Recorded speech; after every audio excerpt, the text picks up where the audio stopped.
Welcome to Crack A Pack. My name is Andrew. Today we're cracking open Wilds of Eldraine. Let's get cracking.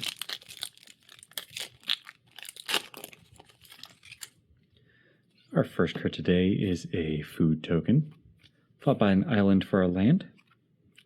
And we have Unnatural Growth for our Enchanted Tail. For 1 green, green, green, green. Reads, at the beginning of each combat, double the power and toughness of each creature you control until end of turn. So big green creatures get even bigger, right? That's kind of the place that you normally see unnatural growth is in mono green creature ramp, creature stomp, whatever you want to call it, where you're just throwing out lots of already fairly large creatures ahead of curve and then making them even bigger. You ramp into,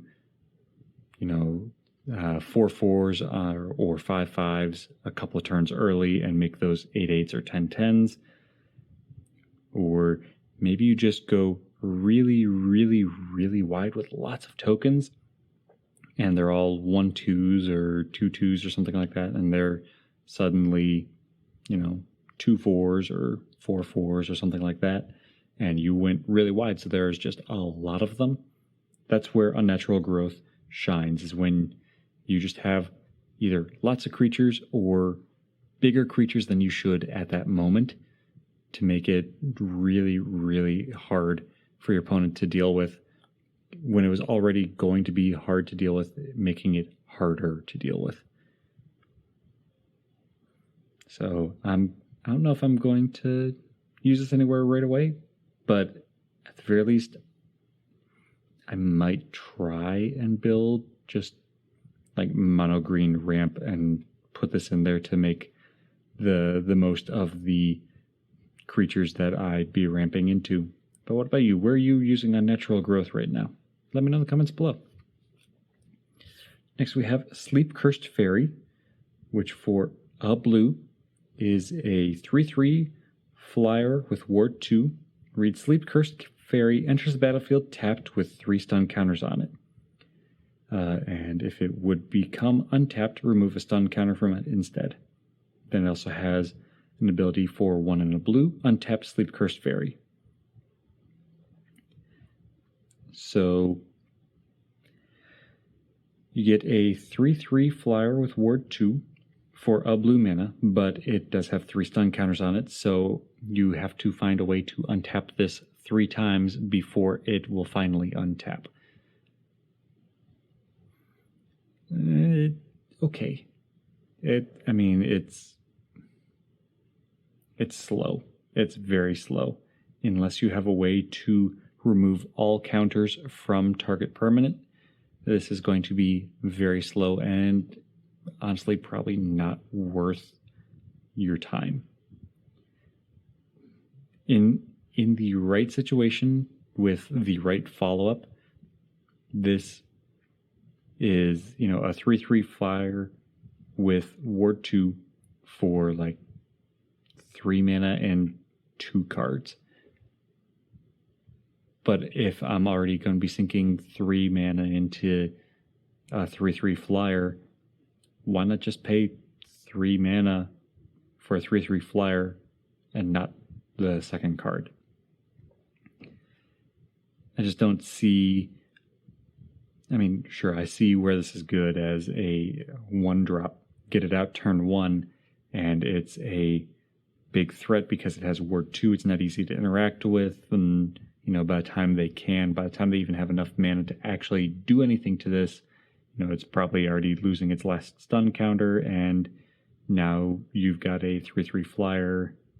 But I don't know, I don't think that that's good enough. I think that this is a really, really slow card.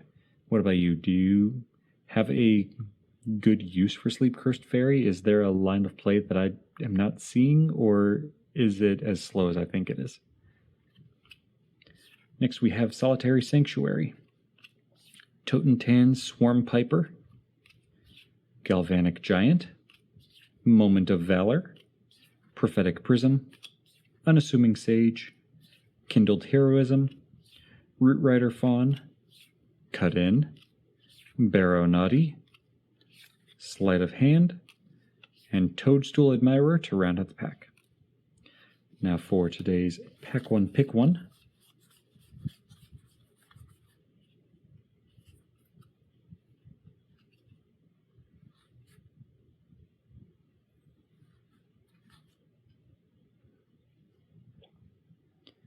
So I like Unnatural Growth, but 4 green pips is really hard to justify for a first pick. So instead, I think I'm going to give it to Totentan's Swarm Piper, which for 1 a black and a red is a 2/3 creature. Reads whenever Totentan, Swarm Piper, or another non-token creature you control dies, create a 1/1 black rat creature token with this creature can't block. And for 1 and a black, you can give target attacking rat you control Death Touch for the turn. So obviously, this is your signpost for Rakdos rats. This is going to give you a way to be creating rat tokens as long as you have other non-token creatures that can attack and die. So you'd be looking at like Edgewall Pack or Lord Skitter's Butcher or those other creatures like that that are also going to have ways of making rats. You know, you want to get those dying as well to get more rats out of them. And ultimately, Totentans can die and create a rat as well. But you're going to want Totentans around as long as possible so that your other creatures can be giving you additional rats as well. So that is my pick 1. There are other great cards in this pack though, so if you have a different pick 1 than me, let me know in the comments below. But that's all for today, so thank you for cracking along with me. Be sure to check back tomorrow to crack open another pack.